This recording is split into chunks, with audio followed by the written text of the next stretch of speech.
আসসালামু আলাইকুম। ওয়ালাইকুম আসসালাম। একজন গাইনি ডাক্তার যে ট্রেনিং করছে তাকে যদি ল্যাব এক্সপেরিমেন্টের জন্য অ্যাবর্শন করতে হয়, এটা করার অনুমতি আছে?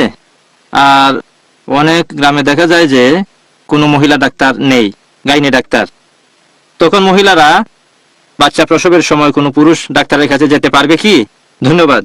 ভাই দুটো প্রশ্ন করলেন যে একজন ছাত্র যে মেডিকেলে পড়াশোনা করছে, এমবিবিএস বা গাইনোকোলজি লেখাপড়ার অংশ হিসেবে সে অ্যাবর্শন করাতে পারবে কিনা, কারণ ইসলামে তো অ্যাবর্শন হারাম। দ্বিতীয় প্রশ্ন হচ্ছে একটা গ্রামে যদি কোনো মহিলা গাইনি ডাক্তার না থাকে তাহলে মহিলারা পুরুষ ডাক্তারের কাছে যেতে পারবে কিনা ডেলিভারির জন্য।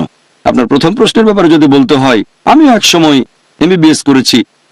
এখানে আমাদের বুঝতে হবে যে স্বাভাবিক পরিস্থিতিতে ইসলামিক শরীয়ত অনুযায়ী অ্যাবর্শন করা হারাম, কারণ যদি হয় ফ্যামিলি প্ল্যানিং অথবা ব্যক্তিগত কিছু। তবে যদি জীবনের আশঙ্কা থাকে, যদি মায়ের জীবন হুমকিতে পড়ে, গর্ভে সন্তান থাকলে মায়ের জীবন যদি হুমকিতে থাকে তাহলে অপারেশনের অনুমতি আছে। যেমন ধরেন একজন মহিলার অনেকবার অপারেশন হয়েছে, 3 বার বা 4 বার, এখন যদি সে আবারও গর্ভধারণ করে তাহলে সেটা তার জীবনের জন্য হুমকি হয়ে দাঁড়াবে, তখন ইসলাম অনুমতি দিচ্ছে, অপারেশন করা যেতে পারে। অথবা সেই মহিলার আছে হৃদরোগ, হার্টের সমস্যা, আর এই অবস্থায় গর্ভধারণ করলে তার জীবনের আশঙ্কা থাকতে পারে, তখন ইসলামিক শরিয়া বলছে বড় ক্ষতির চেয়ে ছোট ক্ষতি মেনে নেওয়া ভালো। তাহলে মায়ের জীবন বেশি গুরুত্বপূর্ণ, এ ধরনের পরিস্থিতিতে অ্যাবর্শনের অনুমতি আছে।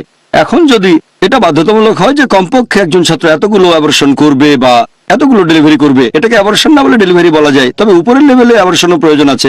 এখানে আমি যেটা করব, আমি সেই কেসগুলো দেখব আর টিচারকে বলবো যে আমাকে আপনারা শুধু সেই কেসগুলো দেন যেগুলো শরিয়া অনুযায়ী, যদি অপারেশনের কারণ হয় মায়ের স্বাস্থ্যগত কারণ, যে তার হার্টের সমস্যা আছে, গর্ভধারণ করলে বিপদ আছে, অথবা আগে অনেকগুলো অপারেশন করা হয়েছে, যেন ব্যক্তিগত কারণে না হয়, এরকম কিছু কেস বেছে নেব।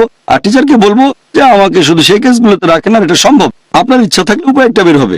আপনার দ্বিতীয় প্রশ্নের ব্যাপারে যদি বলতে হয়, হিজাব পরানোর কারণে এটা করলে ভালো হয় যে একজন মহিলা যাবে মহিলা ডাক্তারের কাছে, তবে যদি সেখানে কোনো মহিলা ডাক্তার না থাকে তখন শেষ উপায় হিসেবে পুরুষ ডাক্তারের কাছে যেতে পারে। এই ধরনের ক্ষেত্রে হিজাবকে একটু শিথিল করা হয়েছে। সূরা নূর অধ্যায় 24 আয়াত 31, যে মুমিন মহিলাদের বলো তারা যেন দৃষ্টি অবনত রাখে, শালীনতা বজায় রাখে, সাধারণত যা প্রকাশ হয় তা ব্যতীত যেন সৌন্দর্য প্রকাশ না করে। ব্যতিক্রম করা যেতে পারে, একটা হচ্ছে রোগীর জীবন হুমকির মুখে, আর সে সময় আশেপাশে যদি শুধুমাত্র একজন পুরুষ ডাক্তারই থাকে, রোগী মারা যেতে পারে, এরকম অবস্থা হলে শিথিলের অনুমতি আছে। এটা ছাড়া যখন জীবনসঙ্গী বেছে নেবেন সে সময় হবু স্ত্রীর মুখ দেখার অনুমতি আছে, এ সময় দেখতে পারবেন। আশা করি উত্তরটা পেয়েছেন।